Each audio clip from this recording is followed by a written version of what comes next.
আসসালামাইকুম daily ম্যানিজ cooking and babies চ্যানেলে আপনাদের সবাইকে স্বাগত।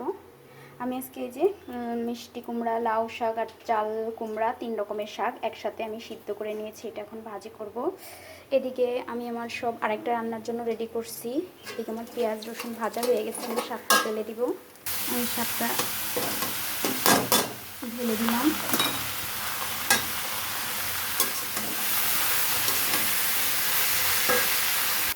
ঘ্রাণটা রাখার জন্য আমি একটু ঢেকে দিচ্ছি যেন ঘ্রাণটা থেকে যায়, তারপরে আমি নাড়াচাড়া করব।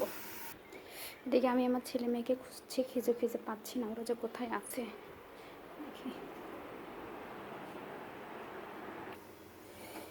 দেখি শাকটার কি অবস্থা।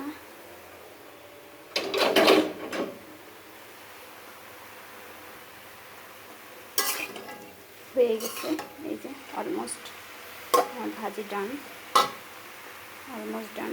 তো ভাজিগুলো হয়ে গেছে, ভাজিগুলো তুলে ফেলবো।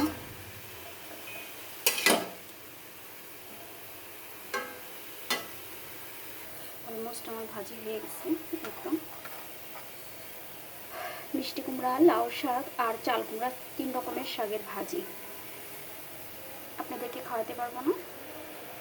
আমার কাছে তো মনে হচ্ছে খুব মজা হবে, আমার ছেলে মেয়ে খুব পছন্দ করে, আমিও করি। আর এদিকে আরেকটা রান্নার জোগাড় করেছি, এই যে সরিষা বাটা, পেঁয়াজ রসুন বাটা, এটা দিয়ে আমি এই তরকারিটা রান্না করবো। এটা আমরা ডাটা চোষা বলি বা খুরার ডাটা, যে যেভাবেই ডাকেন। তাহলে আজকে পর্যন্তই এই ভিডিওতে। আসসালামু আলাইকুম।